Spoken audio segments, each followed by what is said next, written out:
নমস্কার বন্ধুরা, চলে এসেছি আবারও একটা ভিডিও নিয়ে। আজকে আমাদের মেনুতে থাকছে ট্যাংরা মাছের তেল ঝাল। একদম ভিন্ন রকম ভাবে আমি আজকে আপনাদেরকে এই রান্নাটা করে দেখাবো, আর এর স্বাদও কিন্তু ভীষণই সুন্দর এবং লোভনীয়। আর আমি বলবো, নতুনত্ব স্বাদ পেতে অবশ্যই একবার রান্নাটি বাড়িতে ট্রাই করুন।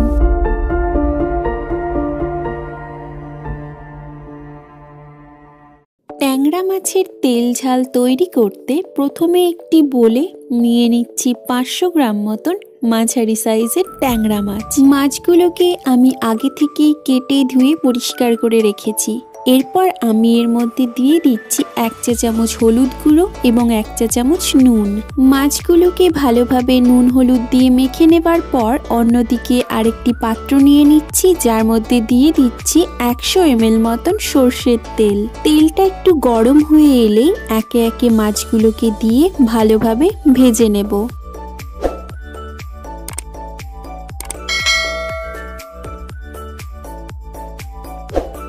মাছ ভাজা হয়ে গেলে মিক্সিতে একটি পেস্ট তৈরি করে নেব। তার জন্য দিয়ে দিচ্ছি 1 চা চামচ গোটা জিরে, নিয়ে নিচ্ছি স্লাইস করে রাখা আদা, 15 থেকে 16 কোয়া মতো রসুন এবং 7 থেকে 8টা মতন শুকনো লঙ্কা। পেস্ট তৈরি হয়ে গেলে মাছ ভাজার তেলেই দিয়ে দিচ্ছি গোটা গরম মশলা ফোড়ন, যার মধ্যে রয়েছে 1 চা চামচ কালো জিরে, কিছু এলাচ এবং লবঙ্গ। আরও দিয়ে দিচ্ছি 3টে মিডিয়াম সাইজের পেঁয়াজ বাটা। 2 থেকে 3 মিনিট মতন সময় নিয়ে ভালোভাবে মশলাটা কষে নেবার পর দিয়ে দিচ্ছি 1 চা চামচ হলুদ গুঁড়ো। এরপর আমি এতে অ্যাড করছি তৈরি করে রাখা পেস্ট এবং বেশ খানিকটা সময় নিয়ে ভালোভাবে আবারও মশলাটা কষে নেব। নেক্সট আমি এর মধ্যে অ্যাড করছি 1 চা চামচ চিলি পাউডার, 2 চা চামচ নুন এবং 2টো মিডিয়াম সাইজের কেটে রাখা টমেটো। 3 থেকে 4 মিনিট মতন সময় নিয়ে সবটা আবারও ভালো মতন কষে নেব, যতক্ষণ না রান্না থেকে তেল আলাদা হয়ে যাচ্ছে। এরপর আমি এর মধ্যে দিয়ে দিচ্ছি 1 চা চামচ ধনে গুঁড়ো। ধনে গুঁড়ো দিয়ে একটু নেড়ে চেড়ে নেবার পর দিয়ে দিচ্ছি পরিমাণ মতো জল। বন্ধুদের সুবিধার ক্ষেত্রে বলে রাখি, লিখিত রেসিপি ডেসক্রিপশন বক্সে দেওয়া রয়েছে। কারোর যদি পরিমাণ বুঝতে অসুবিধে হয় অবশ্যই ডেসক্রিপশন বক্স চেক করুন।